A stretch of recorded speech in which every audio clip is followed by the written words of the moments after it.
buenas noches, muy buenos días, muy buenas tardes. Depende del horario que nos esté viendo en este segundo capítulo del 2025, ya arrancando pues bien a marchas forzadas, quizás después de que uno viene de la vacación.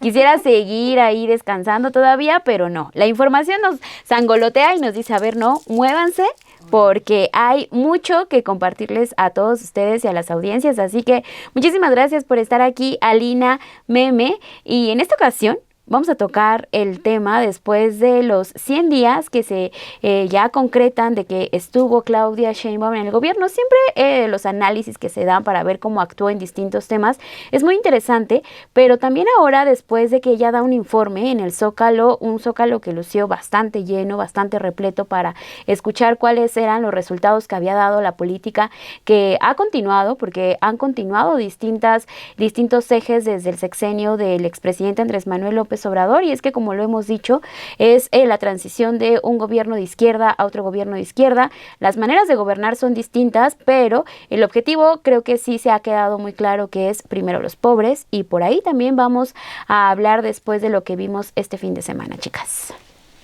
Pues vaya temas, 100 días que en realidad se logró hacer una síntesis, porque hemos insistido mucho en este espacio que no nos ha dado para abordar todos los temas que han ocurrido en estos 100 días.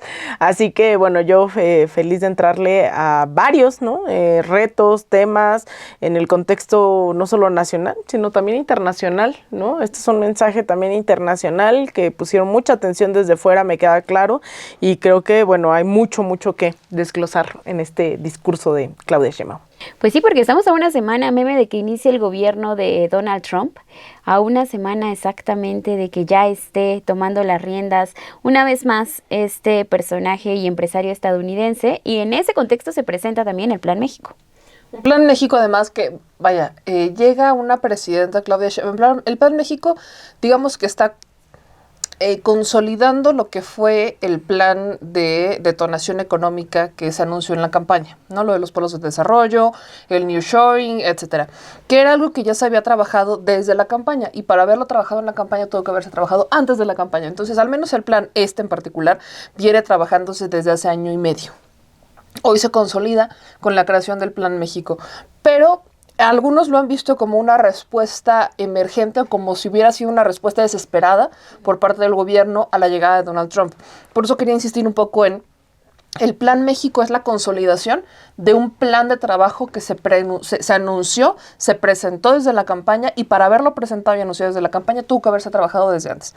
Entonces, no es una respuesta desesperada, es una estrategia de política pública, es una estrategia gubernamental que, por supuesto, responde a Donald Trump, sí, pero también responde a una necesidad global. También responde a una realidad nacional, y también responde a unas ambiciones que puede tener México, tomando en cuenta lo que se hizo en la primera parte de la 4T con Andrés Manuel López Obrador, que se vio una mayor inversión extranjera, que se vio una detonación económica, que se vio una reducción de la pobreza. Entonces, ¿qué es lo que sigue? No te puedes quedar ahí, sigue este plan, ¿no? Entonces, tiene mucho sentido entendiendo de dónde venimos, pero también haciendo como esta alusión a la próxima llegada de Donald Trump. No es menor cómo, ni dónde, ni cuándo, ni el momento en el que Claudia Sheinbaum anuncia este plan. Lo anuncia a sus 100 días, y estos 100 días fueron como, creo que alguna vez lo platicamos en el Versus, cuando ella llega, de vamos a ver cómo se van moviendo. Es la primera mujer presidenta. Hay muchas cosas que serán nuevas, sobre todo para las mujeres, porque las mujeres no estamos preguntando si puede o no gobernar. Las mujeres lo que estamos viendo es cómo están respondiendo a los demás a la primera mujer presidenta.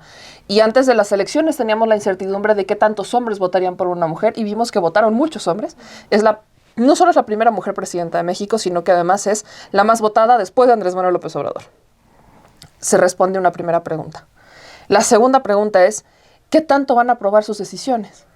Y, ya ni siquiera la oposición puede desaprobar, que para mí eso es como el punto medular de todo esto.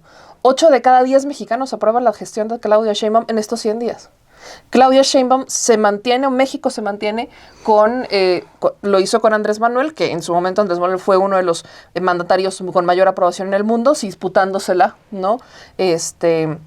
Con el primer ministro de la India, pero Hoy Claudia Sheinbaum es la segunda mandataria en el mundo más aprobada. 8 de cada 10 mexicanos aprueban su gestión. Y vemos cómo se empiezan a cerrar en estas gráficas de Encol, de las Heras, incluso hasta las del Universal. Vemos cómo se empiezan a cerrar estas brechas entre la aprobación y desaprobación que se tiene de su gestión. Vemos que las personas de oposición, que son las que normalmente desaprueban, empezaron a incrementar su aprobación hacia la presidenta. Y vemos que las personas que de por sí aprobaban la administración se empiezan a unir estas líneas. Entonces, llamémosle interesante o mágico, si lo quieren ver así, cómo no solamente llega la primera mujer presidenta, sino que yo tampoco estoy escuchando tanto el discurso de polarización. Pese a que Claudia ha tenido unas respuestas muy interesantes a Donald Trump. Entonces, llega en un momento muy interesante de aprobación, y esa aprobación, además, es la que va a competir directamente contra los berrinches del presidente de Estados Unidos. Ese es el contexto con el que vamos a arrancar. Meme ya se quiere ir así, como hilo de media. Yo dije de una vez, vamos a darle el contexto, porque si no, ¿cómo le hacemos?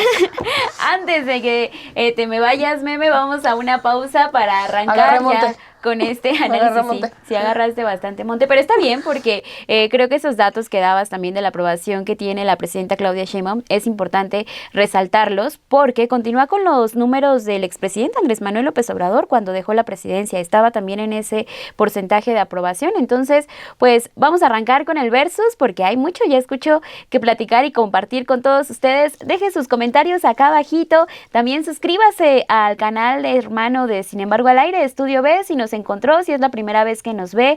Aquí va a encontrar el mejor análisis hecho por periodistas mujeres, así que arranquemos y deje su me gusta.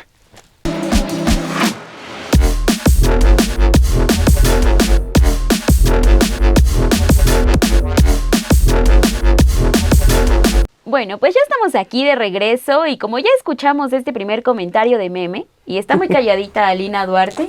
Alina, cuéntanos, ¿cómo viste este informe de gobierno de los primeros 100 días de la presidenta Claudia Sheinbaum? Porque cuando estábamos preparando ya este versus, platicábamos sobre algunos de los puntos más importantes que se destacaron. Incluso yo les decía, ¿no? La presidenta en su mismo discurso dio estos segmentos en los cuales ha trabajado, y creo que el más importante también que hay que empezar a analizar es el de los programas sociales, porque se continúa con estos programas, pero además se aumentan ciertos programas sociales.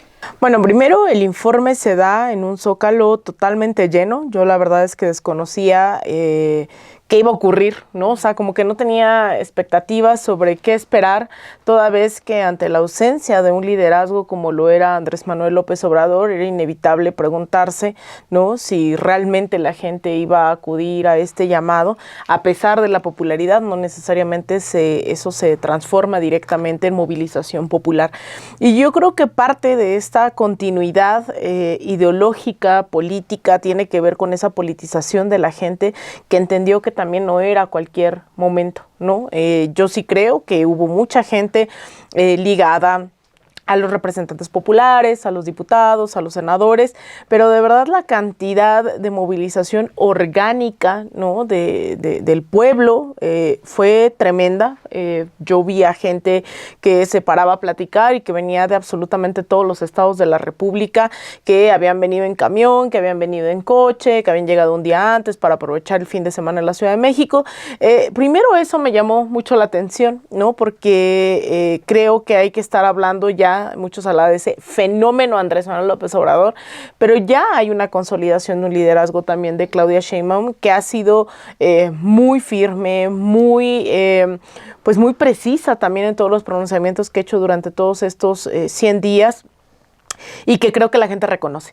Entonces, primero, eso a mí me llamó muchísimo la atención, el ver contingentes de miles de personas que llenaban el Zócalo. Llegó un momento en donde no se podía mover, no podías salir, no podías entrar, costaba muchísimo trabajo, las calles aledañas, 20 de noviembre, 5 de mayo, o sea, de verdad a mí me llamó mucho la atención eso, la gente acudiendo a la convocatoria de la presidenta, no del partido, no, sino de la presidenta, y eso a mí, la verdad, me sorprendió. La otra fue el mensaje que se demanda a las fuerzas de la derecha electoral en México, ¿no? Que pues realmente las urnas están derrotados, pero no solo eso, vi también muchos mensajes, muchos carteles, pancartas en contra del intervencionismo estadounidense. Entonces, en ese contexto, a mí me pareció impresionante la claridad con la que mucha gente salió a decir: yo estoy apoyando este gobierno porque es verdad que es primero los pobres, porque es verdad que hay una firmeza, es verdad que no sé qué. Pero del otro lado estaba Claudia Sheinbaum dando datos duros, ¿no? Dando cifras de lo que ya se hizo, de a cuánta gente se ha llegado a través de los programas sociales, pero en algún momento dice también, en este 2025 se va a llegar a tantas personas, y esos datos implica también esto que decía Meme, que ya ha habido un plan y una estrategia previa, no es algo que se esté inventando, no es algo que, es decir, ya hay estimaciones, ya hay un sondeo de a cuánta gente se puede llegar, a cuánta gente se debe de llegar. Y por ejemplo dice en 2025, ¿no? Se llegará a, dice 13.2 millones de adultas y adultos mayores recibirán su pensión, 2 millones de personas con discapacidad permanente recibirán su apoyo, 400,000 jóvenes se beneficiarán con el programa Construyendo el Futuro. No habla en pasado. O sea, habla en futuro, ¿no? Ya hay un esquema de trabajo para el 2025 y te lo estuvo diciendo en los primeros días de enero del año. Entonces, ya hay una estrategia ahí y es impresionante las cifras que se están dando de los programas sociales. 4.100.000 niños y niñas de primaria tendrán becas, 4.224.000 estudiantes de preparatoria, 95.819 campesinos tienen accesos a precios de garantía, 193.000 pescadores serán beneficiados con Bien Pesca, 445.000 campesinos sembrando vida, 2 millones de agricultores con el tema de los fertilizantes, el tema de cuántas escuelas se beneficiarán con la Escuela es Nuestra, centros de salud, y además también se aplicarán ya, ¿no?, estos nuevos programas sociales a mujeres de 60 a 64 años, y no solo eso, yo ahí metería esto que a mí me parece increíble, porque es como ir un paso adelante. Esto yo lo vi justo en Venezuela, ¿no?, que no se tenía una soberanía alimentaria en dado momento, y por eso es que el bloqueo fue tan fuerte, y ahora en Venezuela se produce más del 90% de los alimentos que se están consumiendo en Venezuela, lo cual es impresionante. Pocas veces se mira ese fortalecimiento. Ahora no solamente es fortalecer al campo, sino incluso la adquisición a precios decentes, ¿no?, con estas tiendas del bienestar, ¿no?, que es cómo pones y cómo eliminas esos intermediarios que encarecen los productos de la canasta básica, cómo pones esos productos al servicio de la gente a través de estas tiendas, ¿no? Y esta convocatoria a mí me parece fenomenal. No se trata de atacar a la tiendita de la esquina, sino decir, bueno, si tú quieres beneficiar a Gamesa y a un montón de empresas, está bien, pero el maíz, la leche, un montón de cosas se van a poder poner, juntas las firmas de tus vecinos diciendo aquí sí hace falta que lleguen estos productos, y pones tu tiendita, ¿no? Entonces creo que eso es lo que hace que el crecimiento de la aprobación de Claudia Sheinbaum no solo se sostenga, sino que esté incrementando aún incluso en una oposición que no está viendo alteradas sus intereses, ¿no? Yo estoy diciendo, bueno, ahorita hay una esfera de bienestar y que ya ahondaremos en eso. Cerraría diciendo que, claro, ante la afrenta de lo que puede implicar Donald Trump, es evidente que tengan que recurrir a los sectores empresariales mexicanos que pueden hacer frente a Estados Unidos y las amenazas económicas, pero también en algún momento de fortalecerse esa soberanía alimentaria, esa soberanía energética, esa soberanía en múltiples sentidos, pues también lo inevitable tendría que ser, como parte de esa concientización, pues avanzar realmente en esa soberanía, ¿no? En decir, a ver, ya no más, o sea, ¿quién se beneficia también de ese maíz transgénico? ¿Quién se beneficia de un montón de cosas que vienen de los grandes capitales? Pues también los grandes oligopolios mexicanos. Y ahí es en donde creo que se está haciendo una estrategia conjunta en muchísimos temas, que solo los programas sociales se quedan muy reducidos, pero en soberanía energética, soberanía alimentaria, en ciencia y tecnología, en educación, en vivienda. Yo creo que nos daría para 10 programas estar aclarando, ¿no? Y lo que implica y lo histórico de cada una también de las reformas que se han aprobado en estos 100 días. Sí, porque me emociona mucho el tiempo que estamos viviendo y el momento que estamos, que tenemos para analizar y para ver qué se ha hecho, ver los resultados también. Ahorita que mencionabas tú esta soberanía de los grandes capitales, ¿no? O sea, cómo también se ha trabajado desde aquí, desde México, para tener y mostrar ese brazo fuerte que sí se puede, ¿no? Me quedo también de este informe que daba y el mensaje que dio la presidenta en la plancha del Zócalo, con el anuncio y esta declaración tan fuerte que da hacia Estados Unidos, ¿no? A ver, cooperación sí, hemos insistido, pero sobre todo que lo dice ante miles de mexicanos que se dieron cita en el Zócalo de la ciudad. Y recuerdo uno de tus tweets que pusiste en las redes, en esta red social, en X, en donde decías los mensajes y para saber y tener claridad de esta relación que hay entre México y Estados Unidos es lo que la gente quiere, ¿no? Saber una respuesta. El mensaje final de Claudia Sheinbaum fue ese: a ver, no. Y a días de que llegue al gobierno Donald Trump, pero también porque hay estos instrumentos para gobernar, ¿no? Estos instrumentos en donde ya se ha consolidado desde el 2018 que no se va a permitir el injerencismo en México y que además el apoyo que hay por parte de la gente y de la ciudadanía se vio reflejado en las urnas desde la elección pasada, ¿no? Y con esta elección también se vio reflejado lo que la gente quiere.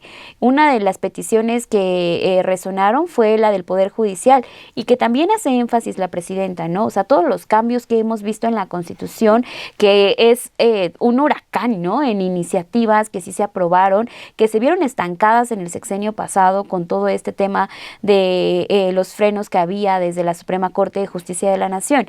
En ese sentido, Meme, ¿tú cómo viste también el informe que da la presidenta? Porque en este punto de los cambios que ha habido en la Constitución y hacer énfasis en lo que viene para la elección judicial, también es algo que la ciudadanía quería escuchar, ¿no? Es algo que la ciudadanía ha pedido desde la elección pasada.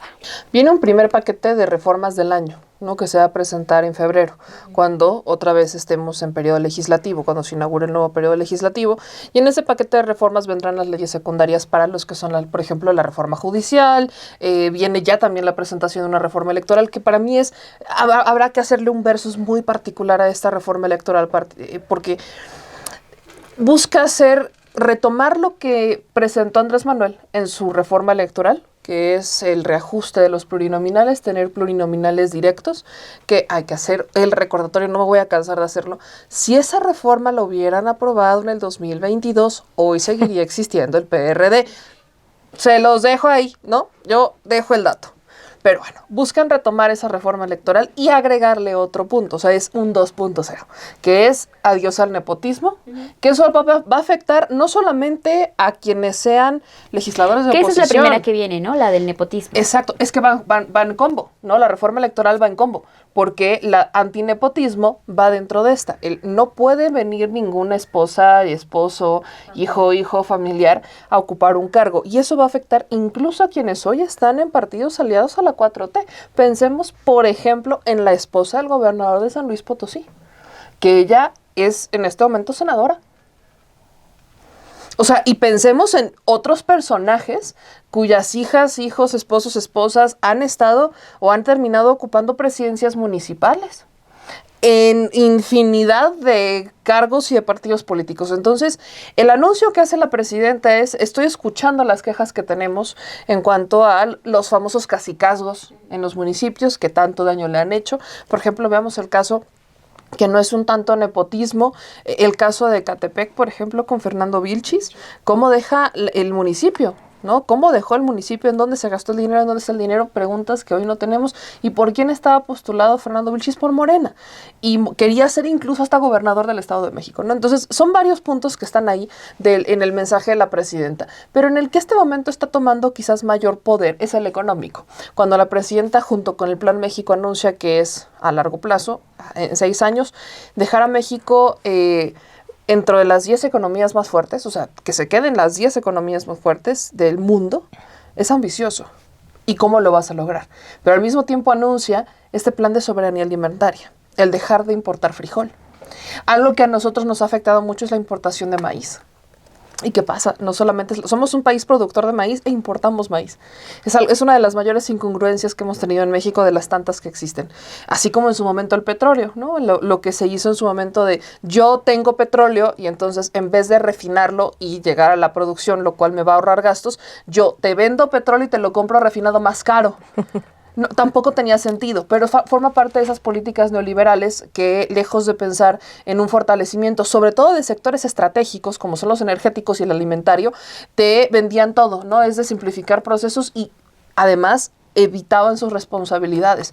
Este otro plan muy ambicioso de vivienda, la creación de 1 millón de viviendas, y que esté coordinado, o sea, que no solamente, porque esas son viviendas que crearía el Infonavit, pero además tenemos la Comisión de Vivienda, o sea, tenemos otras instituciones que podrían crear vivienda, el que quede claro con estas leyes secundarias qué va a ser y qué tipo de vivienda va a ser cada quien, que no son las mismas. Entonces, eso viene en esta segunda parte. La creación de vivienda es necesarísima.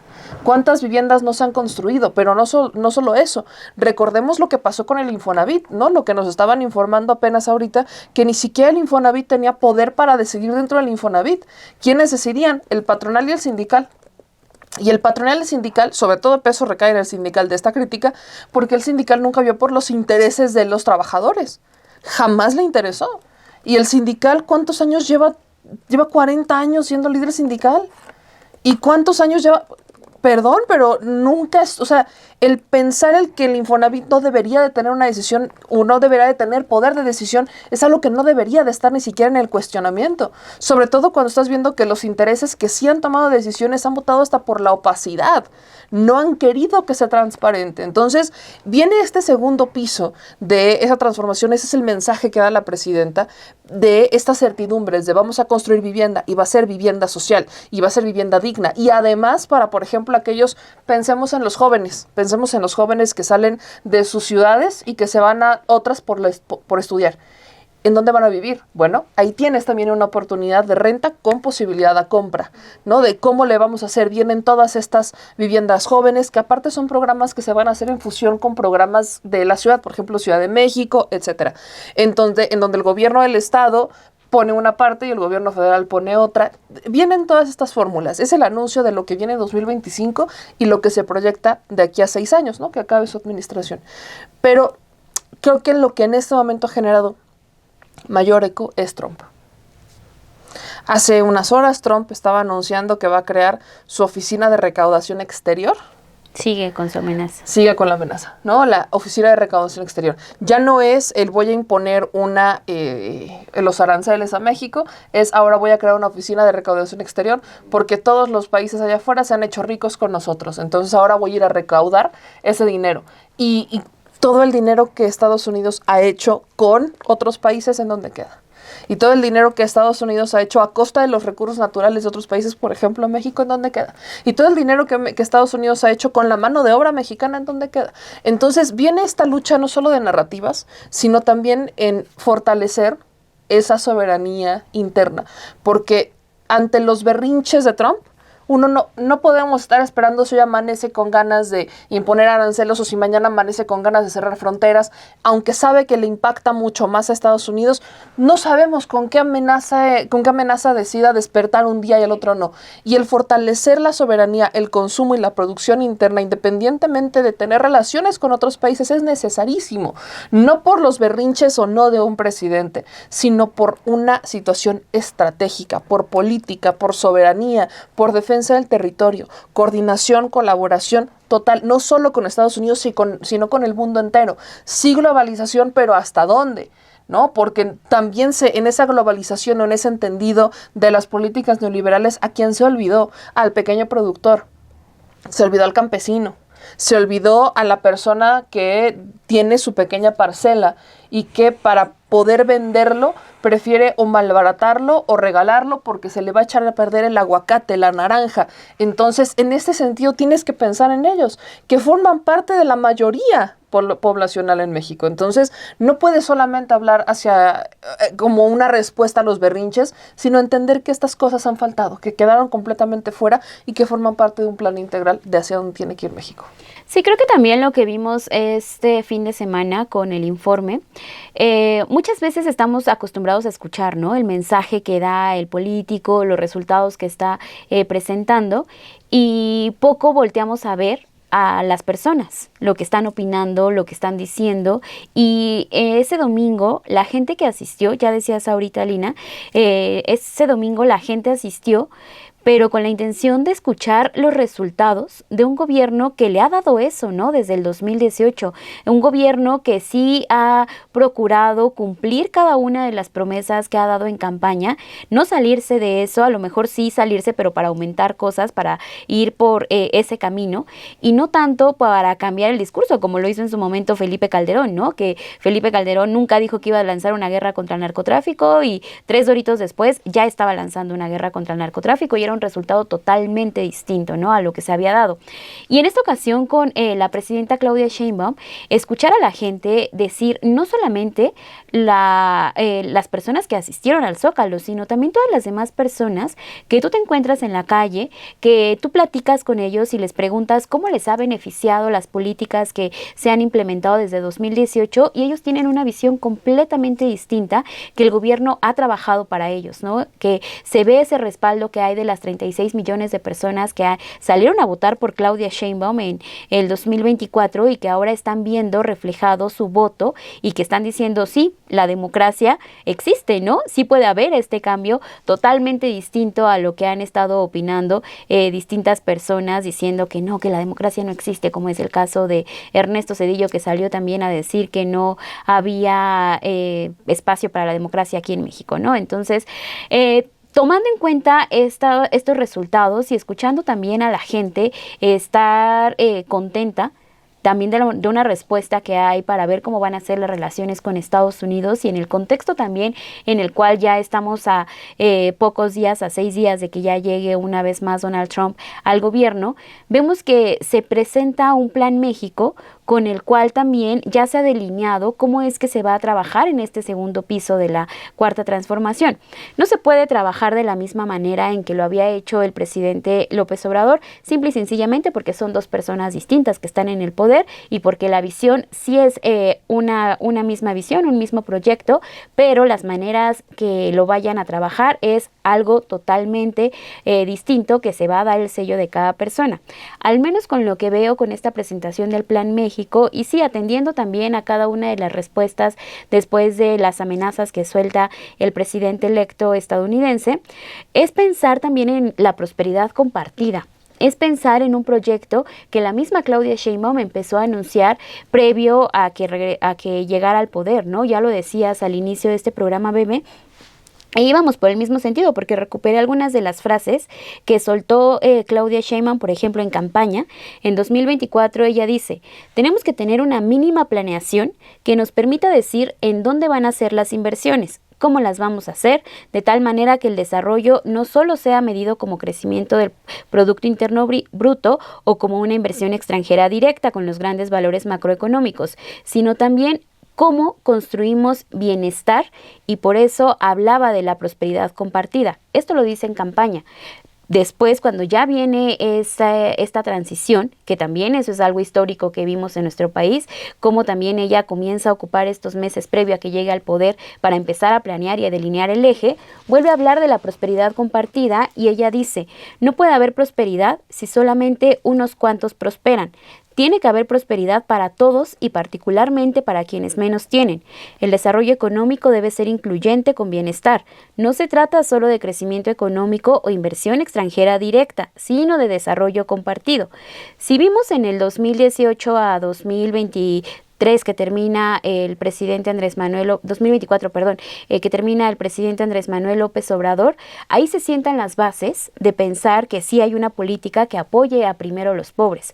Pero después viene este segundo piso con la presidenta Claudia Sheinbaum, en donde dice: ya está fortalecido, y aquí recupero también lo que sucedió el fin de semana en el Zócalo de la Ciudad de México, cuando presenta estos resultados y todo el cambio que hay para la Constitución, cuando dice: ya está sentado y ya tenemos ahí las bases para decir sí, primero los pobres, volteamos a ver al otro lado, que es también la prosperidad compartida con estas inversiones que podemos llegar a tener, sin olvidarnos de esto, porque en el mensaje que da ante el empresariado mexicano, en donde también aparece Claudio X González Laporte, se da este mensaje de: ahora ahora vamos con ustedes, ¿no? También a ver de qué manera vamos a trabajar para tratar de que México llegue a ser la 10ª potencia, que es un plan ambicioso por donde ustedes lo quieran ver. ¿Cómo lo ves tú, Alina? Híjole, es bien complicado este tema porque, o sea, yo creo que hay que partir de la idea de que no estamos en condiciones igualitarias con Estados Unidos. Es decir, un trabajador puede hacer exactamente el mismo trabajo en Mexicali y otro en San Diego y van a ganar diferentes salarios, ¿no? O sea, esto se caracteriza porque el sistema como lo conocemos actualmente, este sistema mundial tiene una característica que es que de este lado, en el llamado sur global, ¿no? Por fuera de los países principales, las periferias, ¿no? De ese norte global, pues está caracterizado por tener una superexplotación. Entonces, nosotros vamos a hacer exactamente el mismo trabajo con salarios menores que los que, o sea, por eso es que hoy las fronteras todos los días, miles de mexicanos cruzan todos los días a trabajar a Estados Unidos porque los sueldos son distintos a diferencia de en México. Si tenemos claro eso, que en México y en el sur global en general tenemos esa característica de superexplotación, eso no se acaba solamente con recibir capitales internacionales, con mayor, ¿cómo se dice?, inversión extranjera.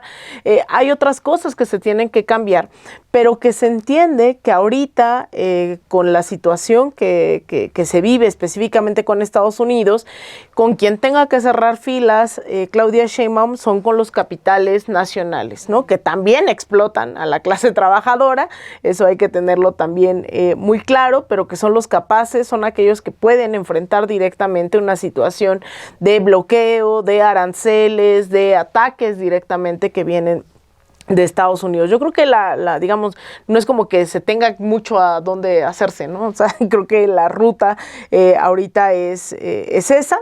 Eso no quita que también se están aceptando esos grandes inversionistas aquí en el país que están caracterizados también por esa superexplotación en Estados Unidos y que la duplican aquí en México, como Amazon, ¿no? Amazon, que además apoya directamente el genocidio en Palestina y que ahora el gran logro es tener aquí a Amazon apoyando, ¿no? Y creando miles de trabajos a costa de tener esos sueldos diferidos, ¿no? O sea, ¿por qué Amazon no pone su empresa en Estados Unidos? Porque la mano de obra es mucho más barata en México y punto, ¿no? O sea, y se va a dar muchos trabajos a gente que resida, viva, sea de Querétaro o que esté en tránsito, porque también esa es la otra, y que yo creo que ahí a lo que se le está apostando es a que también con el flujo migratorio, que es mano de obra en tránsito, también puedan participar en estas cadenas de valor, ¿no? Que puedan participar con su mano de obra y entonces aportar también a la economía mexicana. Yo coincido en que este no es un plan nuevo, no es respuesta a Donald Trump, eso se ha venido planteando incluso desde Andrés Manuel López Obrador. Él también estaba pues en esa lógica de cómo colaborar, ¿no? Y bueno, eso es el Tratado también de Comercio México, Estados Unidos, Canadá, el cómo se aporta, ¿no? a beneficio de los grandes capitales. No hay una ruptura en ese sentido con la presidenta Claudia Sheinbaum. Ahora, lo interesante será en cómo esto va acompañado, o sea, más allá de la lógica gubernamental, cómo esto va acompañado también de conciencia política de la ciudadanía de México para entender eso, que más allá de los trabajos que se están dando, ¿qué implica la superexplotación de Amazon, de Walmart, de un montón de cadenas a las cuales nuestros paisanos están llamando incluso a boicotear o incluso están llamando a no trabajar del 1 al 5 de mayo por esa amenaza de Donald Trump de deportaciones, que también ahí pues Trump sí está mucho en la lógica de vamos a blasfemar para ver qué tanto podemos negociar, porque no se sostiene y hay que ver un montón de videos, ¿no? Los estadounidenses no aceptan esos trabajos precarizados en el campo, en la maquila, en un montón de lados, y sí lo aceptan los mexicanos, los sudamericanos, latinoamericanos, esta gente que viene del sur global, bajo condiciones, pues eso, ¿no? Ellos, los grandes empresarios de del campo se jactan de que, ay, pero es que les dan de comer, les ponen su lunch, les dejan dónde dormir, y es como, pues sí, ¿no? Pero eso no significa que realmente estén pagando o que no estén enriqueciendo a ciertos empresarios, porque no es una lógica de cooperativismo. Entonces, ahí también va a haber, pues, ese reto de que la ciudadanía esté muy al pendiente de lo que implica la lógica de la soberanía alimentaria, de fortalecer el campo mexicano. Primero, pues para no tener que pagar una canasta básica de miles y miles de pesos. Segundo, para, pues, por ejemplo, esta batalla contra el tema de, estamos teniendo aquí sonidos en el estudio del más allá. Dani, ¿eres tú? Sí, Dani ¿Quieres regresó. mandar señales desde tu casa? Dani regresó. Entonces, pues eso, ¿no? Yo creo que hay que hacer conciencia sobre lo que implica esa soberanía alimentaria, de que sí consumimos, que no, y cómo también reivindicamos esa fuerza de trabajo, esa mano de obra internacionalmente, que yo creo que eso sería realmente el gran freno hacia Estados Unidos. Sí, porque también lo que vemos con esta inversión que se anuncia este martes 14 de enero de Amazon aquí en el centro del país, pues sí, también nos da mucho de qué hablar, ¿no? Porque parece que están cerrando filas, parece que vemos esta fotografía que tiene la presidenta Claudia Sheinbaum con todos los empresarios mexicanos aquí en el Museo en el Museo Nacional de Antropología e Historia. ¿Cómo viste también esta presentación, Meme? Porque aparece un personaje que ha sido opositor por varios años del movimiento que inicia con el presidente Andrés Manuel López Obrador ya en la presidencia en 2018, que es Claudio X González Laporte. Vimos ahí también una serie de comentarios entre su hijo y él diciendo que pues no, ya es un hipócrita, y el otro personaje, el empresario, que sí está en activo todavía, diciendo que sí es una oportunidad para dar certidumbre a lo que viene y sí mostrarse unidos luego de que ya se va a presentar una vez más este mandato de Donald Trump. Esto también es trazar un muro de prosperidad. ¿Lo ves de esta manera o cómo lo ves tú, Meme, para decir y contener estas noticias que vienen de parte del norte del continente, que es de Estados Unidos? El sector empresarial es muy interesante porque creo que separo mucho a Claudio X González Laporte de su hijo. Claudio X González Laporte trabajó incluso en la administración de Andrés Manuel López Obrador. Lo vimos varias veces ir a la oficina de Andrés Manuel en Palacio Nacional, llegó varias veces con los grupos empresariales, entró varias veces a Palacio Nacional, mientras su hijo estaba en las calles organizando sus mareas rosas. La revolución rosa. El filántropo. Sí, el filántropo.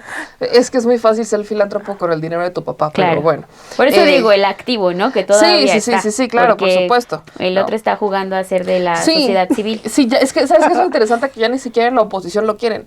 Eso también ha sido curioso. La oposición ya ni siquiera quiere a Claudio X González, porque yo no sé qué esperaban, ¿no? Yo creo que le tenían mucha fe y vieron el resultado electoral y siguen... Ay, pero no le hacen el feo a su dinerito. Nunca le van a pues hacer el feo a su dinerito. Jamás le van a hacer el feo al dinerito de Claudio X González. Pero tampoco es como que hoy he escuchado, sobre todo a los que perdieron en el PRD, ¿no? Que perdieron hasta el registro, sí quejarse de Claudio X González, ¿no? Como de nos timó. Nadie los timó en realidad. Ellos decidieron creerse esa realidad y pues ahora sí que cada quien con sus responsabilidades.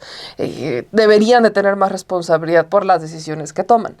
Pero el discurso de los empresarios es muy curioso a ese grado, que tienes a los filántropos, los hijos, o personajes, pensamos en un Salinas Pliego también, que de un lado se han beneficiado brutalmente, pero, por ejemplo, Salinas Pliego se deja de beneficiar, deja el gobierno de requerir los bancos Azteca y empieza a utilizar los bancos del bienestar, deja de requerir que se esté suministrando, se entreguen los programas sociales a través de las filiales de Salinas Pliego y entonces empieza a hacer las autónomas y vemos una transición de Salinas Pliego de ser alguien que defendía y que acudía a las reuniones a ser alguien que atacaba al gobierno. Entonces ese es el reflejo corporativo. Cuando estás con ellos y con sus intereses, entonces les caes muy bien. Pero el día en el que ya no están alineados los intereses, porque eventualmente se separan, entonces eres su peor enemigo. Y el caso más memorable es Salinas Pliego. Pero en este momento yo recuerdo mucho haber visto a la propia Altagracia Gómez, que es quien está la que preside este consejo de asesores empresariales de la presidenta Claudia Sheinbaum, que la entrevistaban en el financiero Bloomberg, Y recuerdo que ella, cuando le preguntan, ¿y cómo es que te acercas, no? Ella dice que se conoce con la presidenta en algún momento en la Ciudad de México, y que empezaban ahí a colaborar, bueno, empiezan a tener esta cercanía, que ella empieza a hacer preguntas, empieza a entender qué es lo que pasaba en los trasfondos, y entonces le empezó a preguntar a sus conocidos empresariales cómo les estaba yendo con la administración de Andrés Manuel y con las decisiones de la 4T, y que no hubo uno solo que le pudo decir que estaba mal, porque a todos les estaba yendo muy bien. Sí. Entonces, lo que empieza a hacer Altagracia es sumarse de fondo y empieza a llevar ese mensaje de lo que ella preguntó y lo que le respondieron a los sectores empresariales, y los empieza a unir. De decir, ¿te fue mal? ¿Neta te fue mal? No. Ah, entonces, si no te fue mal, ¿por qué no mejor nos sumamos y empezamos a que nos vaya mejor a todos? Y empiezan a sumarse. Y no sé si se acordarán que vimos antes de este Plan México una primera respuesta empresarial en donde estuvieron uno de los dos empresarios hasta de Shark Tank, que va a la mañanera con la presidenta, y estuvieron ahí sentados, y habían sido muchos de ellos, no hablo en particular de él, pero muchos de los que estaban ahí sentados habían sido opositores eternos de Andrés Manuel, de la 4T. ¿Qué es lo que pasa? Que ya no pueden sostener la narrativa de que les fue mal. ¿Por qué no les fue mal? Lo curioso es que dentro de los sectores de oposición, no sé quién les dijo, porque sigo sin entenderlo, que eso estaba mal. ¿A qué voy? Recuerdo haber platicado con algunos de derecha o simpatizantes del Frente Cívico Nacional, o ya no sé en qué sea en este momento, ¿verdad? PRIAN. Que se enojaban porque decían, es que a ningún empresario le fue mal. Y se enojaban por eso. Y tú decías, bueno, ¿y por qué te enojas? Es que, qué incongruencia la suya, ¿no? Que primero los pobres, bueno, salieron 9 millones de personas de la pobreza. Pero es que, ¿y entonces por qué a los empresarios les va bien? Es que, ¿quién les dijo que estaban peleadas estas dos cosas? ¿Quién les dijo que sacar a gente de la pobreza estaba mal con que a un empresario le fuera mal? ¿Quién les dijo que primero los pobres significaba que ustedes no iban a jugar en la narrativa? ¿Quién les dijo que entender y procurar la soberanía nacional y energética significaba que a ustedes les iba a ir mal? ¿Quién se los contó? ¿Cómo estuvo su narrativa? ¿Que no son una prioridad? No necesitan ser una prioridad, pero que necesitamos que se sumen. ¡Claro! Hay que generar empleos, se necesita una generación de empleos, pero ¿bajo qué dinámica? Salarios justos, prestaciones justas, con los derechos que tienen y deben de tener todas y todos los trabajadores. ¿Eso no les gusta? Bueno, esa es una crítica que ustedes hacen porque están obligados a cumplir con ello, pero entiendan que si tienen vacaciones dignas, esto es una narrativa muy obvia, si los trabajadores tienen vacaciones dignas, tienen trabajos dignos de descanso, si tienen posibilidad de estar con sus familias, si reorganizas de tal manera que los centros de trabajo estén más cerca de sus casas, que no tengan que hacerse tanto tiempo de su estudio a su trabajo, de su casa a su trabajo, vas a maximizar incluso la productividad que tienen. Y entonces, ¿a quién le va a ir bien? A ti, empresario.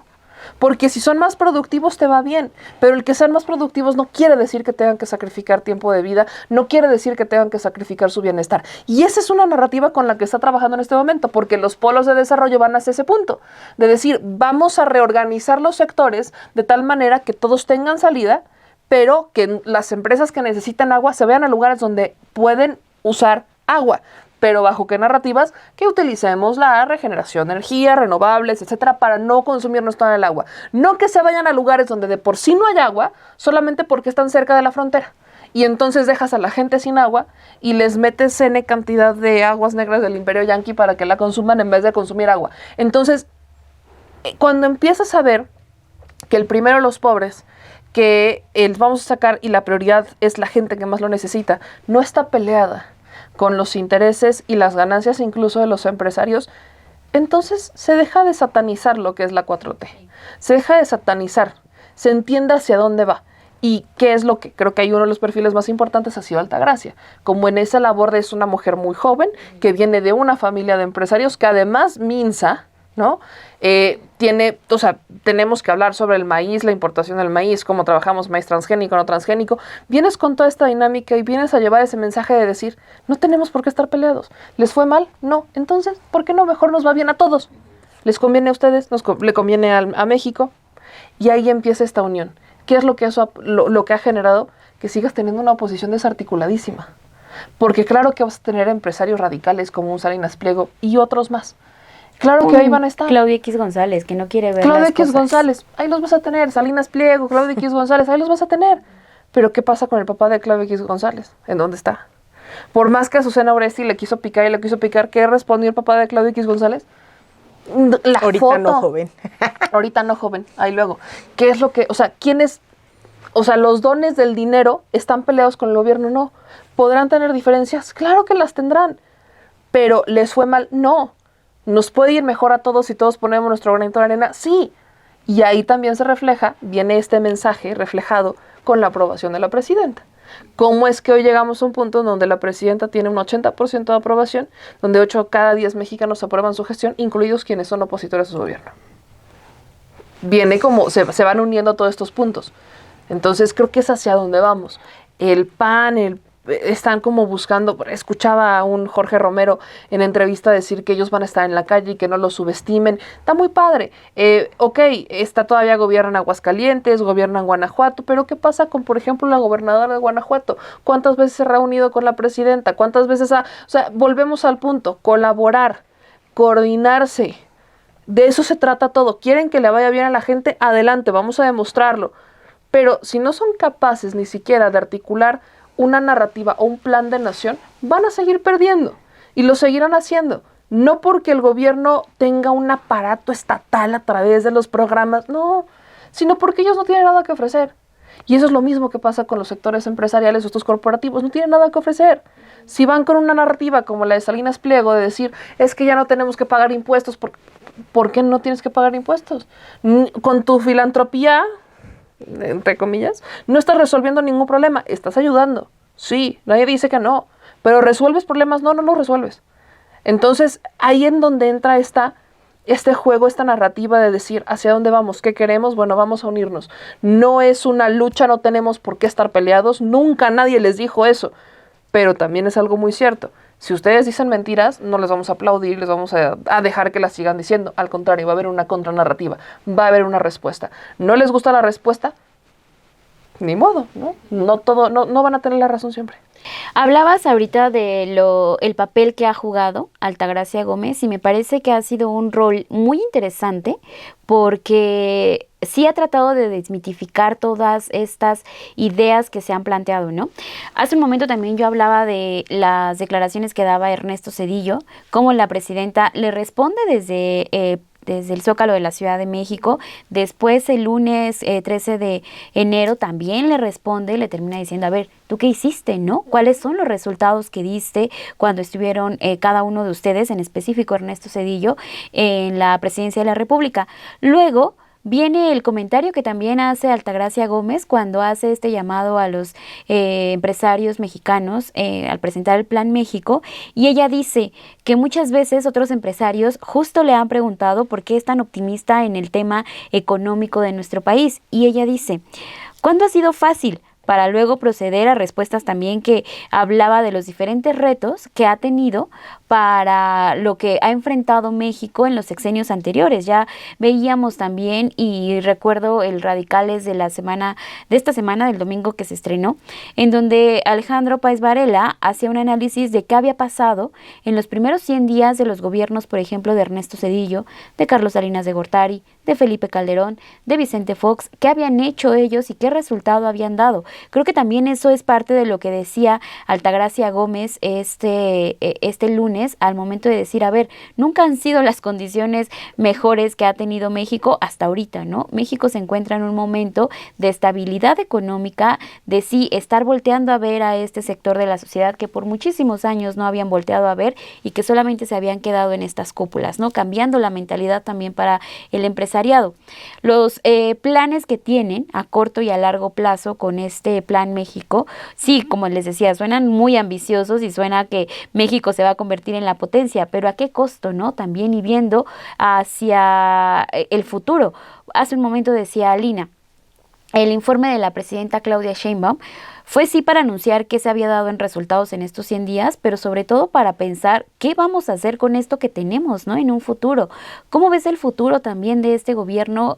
Un país mexicano, un México que sí pueda llegar a ser una 10ª potencia, que sí se pueda llegar a establecer a Lina como una potencia ante Estados Unidos, porque las herramientas pareciera que allí están, que ya se están consolidando y poco a poco se van encaminando a eso para demostrarle a Estados Unidos que sí, podemos ser soberanos, podemos tener nuestras propias industrias fortalecidas, podemos tener nuestro propio apoyo.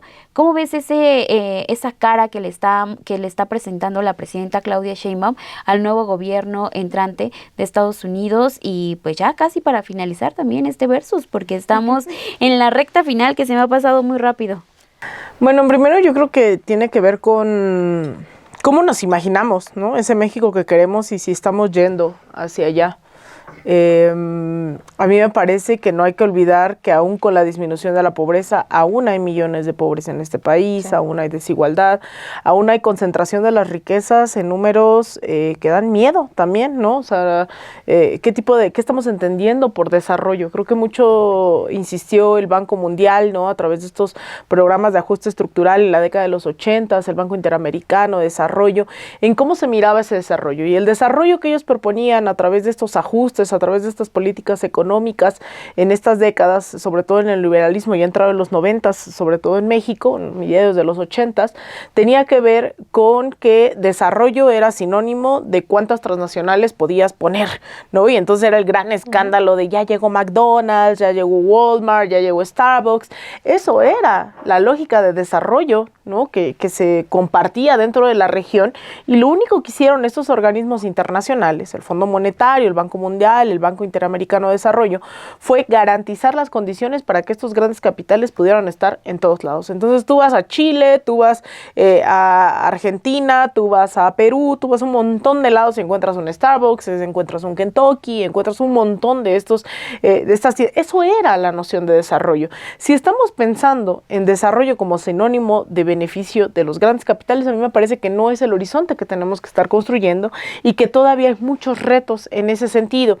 Algo que a mí me llama la atención y que tal vez no se ha destacado lo suficiente, o al menos no es el enfoque que creo que he visto, es cómo se incorporan en este Plan México las pequeñas y las medianas empresas, ¿no? Que estamos hablando de esas pequeñas empresas que no van a competir con Amazon Web Services, ¿no? Que están pensando en no sé cuántos miles de trabajos anuales, en miles de millones de dólares, sino esas pequeñas empresas que no significa que hablan de industrias textiles, de servicios. ¿Cómo se incorpora a esa economía local que históricamente había venido siendo absorbida? Por ejemplo, el chocolate abuelito, ¿no? Que era ícono y demás, fue absorbida por Nestlé. Y Nestlé ha venido operando para apropiarse de las cafeteras, para apropiarse de todo. Y Nestlé es una de esas empresas rapaces que acaba con todo. ¿Cómo en vez de beneficiar a esos capitales y oligopolios también nacionales o transnacionales, realmente se cambia la economía local defendiendo el maíz, ¿no? Que no es transgénico, el maíz originario? ¿Cómo se fortalece el cooperativismo, que además tenemos una gran tradición, no solo en México? Se desconoce que en Estados Unidos hay miles de cooperativas que también no entran en esa noción de desarrollo. ¿Cómo se reconfigura la economía nacional sin estar pensando en si ya llegó el Starbucks, en si ya llegó Kentucky? Y ahí es en donde creo que Claudia también lo está pensando así. O sea, creo que con estas tienditas, ¿no? Con la soberanía, ella habló de cuántas toneladas se aseguran de frijol, ahora el decreto sobre el maíz transgénico. A mí me parece que eso es más interesante que pensar en Amazon, que pensar en Chrysler, en Nissan. O sea, sí, pero al final de cuentas hay que seguir pensando en cómo se reconfigura ese tejido social local a través de la producción local. O sea, incluso eso, no es que sean solo malos los gringos, ¿no? Sino ahora vemos también la afectación directa de la industria textil, zapatera, en el caso de México, por el ingreso de la mercancía china, ¿no? O sea, ¿cuántas empresas en Guanajuato fueron realmente afectadas porque ahora hay un ingreso de tenis y demás de bajo costo? Entonces, ese tipo de recuperación de la economía, yo sí me la imagino que es posible. Yo creo que no todo lo puede hacer Claudia Sheinbaum. Yo creo que la presidenta tiene una tarea, y lo mismo dije a Andrés Manuel López Obrador. Una cosa es que Andrés Manuel diga, Trump y yo somos amigos, ¿no? A que lo diga Claudia Sheinbaum, de vamos a colaborar y demás. Pero yo sí creo que en estos espacios tenemos que decir, a ver, no. Hay que ver por qué están boicoteando también a esas, en Estados Unidos, el maltrato que les están dando. Si realmente un proceso de izquierda se hace con Starbucks, que está financiando también un genocidio en Palestina. O sea, creo que hay una reconfiguración y ese es un reto cultural e ideológico. Y ese no se cambia tan fácilmente porque crecimos viendo Hollywood, crecimos viendo que cada temporada hay que cambiar de tenis, que cada temporada hay que ir a comprar un nuevo mueble, que cada temporada... Y esa lógica del consumismo también hay que cambiarla. Entonces, por eso te digo, yo creo que ese es el reto más grande, el cambio cultural de un proceso de transformación. Yo me hice el propósito de que no voy a comprar ropa este 2025 y lo que aguante, porque creo que también no está bien, ¿no? Seguir fomentando un consumo de la industria solo después, creo, del ejército estadounidense que más contamina en el mundo. O sea, yo creo que hay que empezar a repensar, sí, o esta lógica de los trueques, los bazares, o sea, yo creo que hay que cambiar mucho y ahí creo que vamos, ¿no? Pero, ahí vamos. Pero, por ejemplo, o sea, yo veía esta inversión que está haciendo Amazon también por el lado de todas las capacitaciones que se le va a dar a alumnos y el trabajo colaborativo, porque pienso mucho en esta fuga de cerebros que siempre, ¿no? Se habla de aquí de México que van a buscar éxito en otros países con grandes empresas. ¿Por qué irse del país, no? O sea, ¿por qué irse de México si aquí se puede explotar? Claro, estoy totalmente de acuerdo contigo en el punto de decir que se apoye la economía local o a estas empresas, que se apoye a todo lo hecho en México, porque sí, o sea, deberíamos de ir por ese lado, ¿no? Y en lugar de ir y comprar ropa en las grandes empresas, ¿por qué no vas y te compras ropa con la persona que está al lado de tu casa, a lo mejor vendiendo en un bazar o vendiendo de segunda mano? Al final es ropa, ¿no? Pero bueno, son también este tipo de acciones que tenemos que cambiar culturalmente, porque así tenemos el chip, ¿no? Impuesto de el neoliberalismo y el consumismo. Pero esto de Amazon lo veo también en lo benéfico. Claro, que uno cuando escucha a un monstruo venir, pues obviamente hay un beneficio para ellos y va a haber también una explotación grande para ellos. Pero también hay que verle ese otro lado, ¿no? O sea, ¿qué tanto le puede ayudar a estos estudiantes de CONALEP? Que por muchísimos años también al CONALEP lo han tratado como si fuera... ha sido burla total para los estudiantes. A ver, ¿por qué están volteando a ver al CONALEP? ¿Qué hay ahí, no? ¿Qué hay en estos centros educativos? Y yo de ese lado quiero ver lo que va a hacer Amazon, ¿no? O sea, cómo trabajar y cómo explotar también a todas las personas que quieren trabajar en inteligencia artificial, que es el futuro, ¿no? O sea, decíamos hace un momento, se está viendo a futuro, no se está viendo aquí al presente, ni en el pasado, ¿no? Sino se está viendo de qué manera vamos a crecer y si una manera es eso, empezar a traer esos grandes capitales, yo no lo veo mal. Que ojo, nada más cerraría diciendo eso. Justo creo que, por ejemplo, Amazon está buscando instalarse porque incluso en Estados Unidos la propia gente no dejó que se instalara, no solamente por los salarios precarios, no, sí, por esta sobreexplotación, sino incluso laboral, por el daño también, ¿no? El consumo de agua, que es lo que estamos viendo ahora en San Cristóbal de las Casas, que la gente no tiene agua porque todo se le está llevando a Coca-Cola y que para elaborar un litro de Coca-Cola se gastan casi 70 litros de agua, ¿no? O sea, ese tipo de cosas, de impactos, también hay que ver cómo va a afectar la lógica y la dinámica poblacional en Querétaro. Y eso en también, un estado donde quieren también privatizar el agua. Claro, o sea, por eso te digo, o sea, hay que, eso, cada uno de los ejemplos lleva, y cerraría diciendo esto, eso generalmente es que en esta cadena productiva no se pone atención, y a mí me alegró, ¿no?, escuchar que Claudia y Marcelo también hablaban de, pues, la dignificación laboral, ¿no?, es decir, no, si se logra cumplir con los estándares, el respeto a la jornada laboral, que es algo que no está pasando en Amazon en Estados Unidos y que por eso se acaba de crear empleo plena pandemia uno de los sindicatos más grandes porque la explotación es brutal y que todavía hay muchas protestas en el caso de Amazon porque lo que era excepcional en Navidad o no sé qué, ahora es la regla, la gente tiene que ir a hacer pipí, ¿no? En una botella, o sea, son condiciones jodidas, ¿no? Por eso digo, no creo que Amazon cruzando la frontera hacia el sur vaya a decir, ay, aquí sí vamos a hacer a toda madre y vamos a respetar los derechos laborales, pero habrá que darle seguimiento también a todo eso, porque si va acompañado también de eso, de que no solo sea la fuerza de trabajo, sino que además hay una capacitación, tecnificación que permita, ¿no? Que se produzca, pero también se distribuye, que es el gran tema con el sur global, que solamente nos dedicamos a explotar las minas, los recursos naturales, el agua, y ya lo que sigue, el siguiente proceso, ya que lo haga Estados Unidos, ¿no? La industrialización. Entonces, si podemos generar toda esa cadena de valor en México, bueno, esa es otra cosa, que bueno, ahora sea con Amazon y que obviamente esto vaya a terminar también en otros lugares, es inevitable, pero tendríamos que pensar en eso, en cómo sí realmente esta cadena de la extracción de los recursos naturales con participación directa del Estado, porque lo que está pasando en las minas, ustedes saben, es asqueroso, sí, ¿no? Están pagando 20 pesos por llevarse toneladas. Entonces, eso también es importante, es cómo revisamos cada uno de estos procesos, pero sin olvidar que el trabajo también de las y los mexicanos es hacer conciencia de que también incluso en esa lógica del consumismo hay muchísima responsabilidad si se consume maíz transgénico, si se consume a Starbucks, si se consume, pues eso, ¿no? A quienes están financiando guerras, están financiando genocidios, o están explotando a la gente en muchas otras latitudes. Meme, ¿se podrá consolidar esta economía mexicana y romper también con todos estos tabúes? Sí se puede, pero sí requiere, sí se puede. Sí, lo hecho en México es bien hecho. Nuestra Altagracia Gómez. Optimismo. Creo que se puede. Es que, ¿sabes qué? Llevamos muchos años hablando de... Alta meme. Llevamos muchos años hablando, no te ahogues. Sí, oye, le estoy tomando mi agua. Lo hecho en México es bien hecho. Pero, ¿cómo logras, por ejemplo, resolver y optimizar los procesos entre lo hecho en México?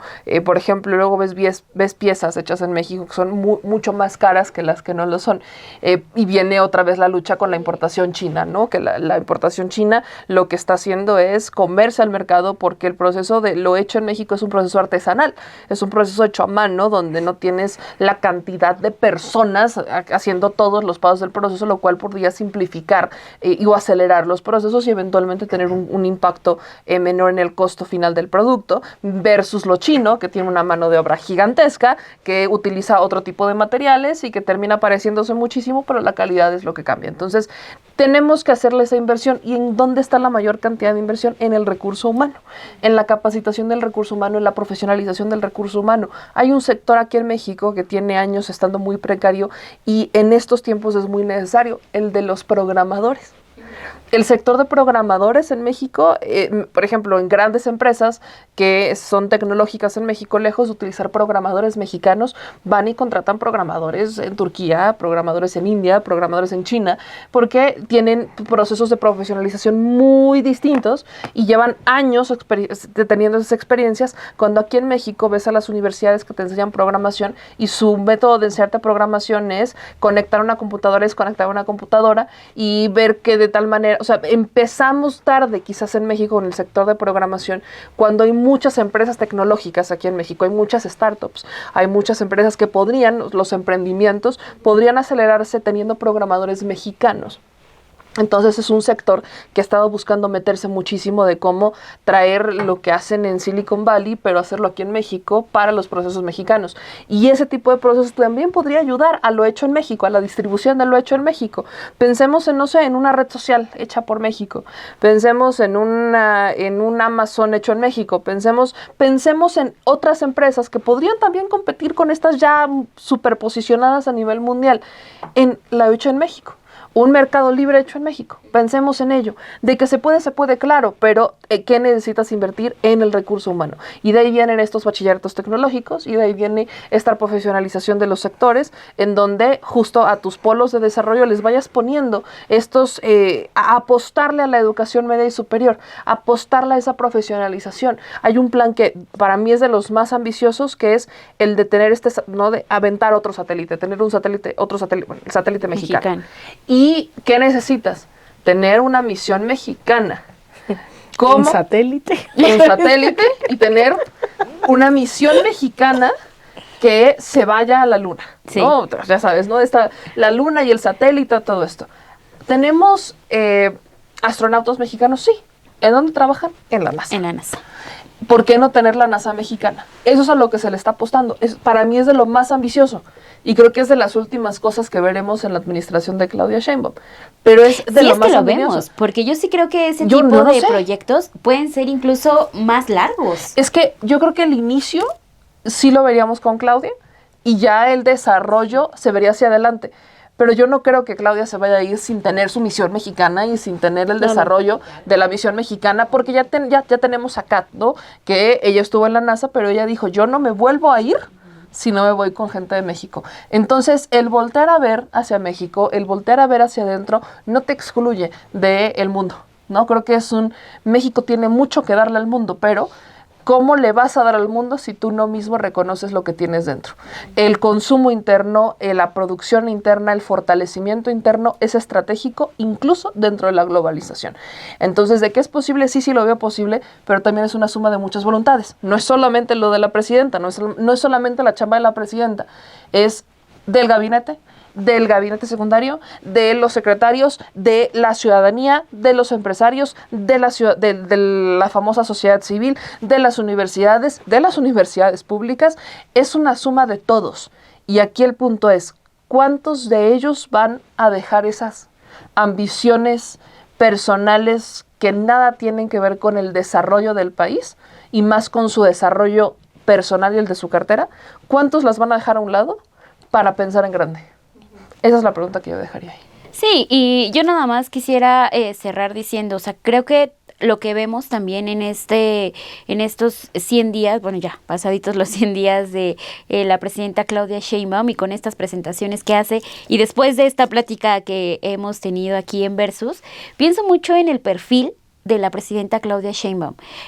Nos deja mucho para pensar en dónde está posicionando ella México, ¿no? O sea, sí teniendo esta visión para los pobres, para ayudar a los que más lo necesitan, pero también apegada a la ciencia, apegada a lo académico, apegada a entender también que esta famosa frase de la técnica al servicio de la patria, en realidad es eso, ¿no? O sea, también es para ayudarnos a tener una soberanía, para ayudarnos a tener esta marca de hecho en México y que no se quede nada más en lo local, sino que salga a otros países. Y creo que esa es una de las visiones y los objetivos que veo en la presidenta Claudia Sheinbaum y en este segundo piso de la Cuarta Transformación, porque ya es otro gobierno en donde sí hay instrumentos para gobernar, en donde ya se están consolidando en la Cámara de Diputados, en la Cámara de Senadores, en los cambios a la Constitución, ahora que se viene también los cambios en el Poder Judicial, pero también esta parte de voltear a ver a la ciencia, de voltear a ver a otros rubros que no se había volteado a ver de una manera como lo está haciendo en esta ocasión la presidenta Claudia Sheinbaum, y ahí está un gran sello que yo sí quisiera destacar de la presidenta. Faltan muchos rubros, falta más por comentar y aquí vamos a estar nosotras en otro martes de Versus para seguir. Esperemos que el próximo martes nos siga, porque de que va a haber también muchos comentarios, ya va a estar Donald Trump en el gobierno. Y esto es la antesala a lo que se viene también en un futuro. Me va a venir vestida de Adelita. No se lo pierda. Pero voy a venir con todo y mi rifle. Sí, porque aquí mexicanos a la defensa de la tierra, yo no me lo tomo a la ligera, yo me lo tomo Va a muy venir en con el serio. fusil al programa y después lo va a ir a entregar en el programa de Desarme. No, mira, el programa de Desarme. Vas a De venir aquí Adelita. nos vamos juntos al programa de Desarme. Va a venir Adelita, acá va a traer la chamarra chavista. Bueno, a la tú qué vas a revolución. traer? Yo normalita. Guerrera soy. De Nesa para el mundo. Exacto. Voy ¿Qué a más traer el defensa atuendo de la de tierra Nesa. quieren? ¿Qué más defensa de la tierra tienen? Ya, suficiente. Tiene un de trío Nesa. aquí magnífico para defender sus derechos, ¿cómo no? Y aparte nos imaginen con nuestras guitarras en modo trío. No, ese ya va a ser Porque es la defensa musical también es defensa. Sí. Primero el derecho a la información. Vamos a defender su derecho a la información. Así que Sobre no se todo, lo... Y es con la soberanía y demás. Con pero armas, bueno. no, que vamos a ir al desarme, ¿verdad? Es que las tienes que traer para ir al Las tienes que desarme. traer y ahí Sí, vamos sí, a sí. desarme. Bueno, pues ya sabe usted de qué nos va a acompañar vestido. No, va a ser una fiesta de disfraces la próxima semana aquí para pues hablar de las primeras horas de gobierno de... Y Trump va a venir de payaso. Ah, bueno, ese ya lo trae. Ese ya lo trae. Sí, ya.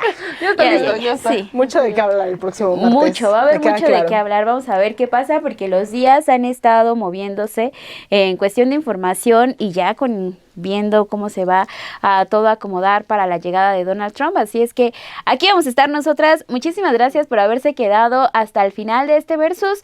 Aquí estamos muy probablemente contestándole todos los mensajes que nos deje Meme Yamel, Alina Duarte. Déjenos su like, no sea así. Deje su Comparta. me gusta, comparta, comente y suscríbase porque aquí hacemos información al servicio de la nación. Eso.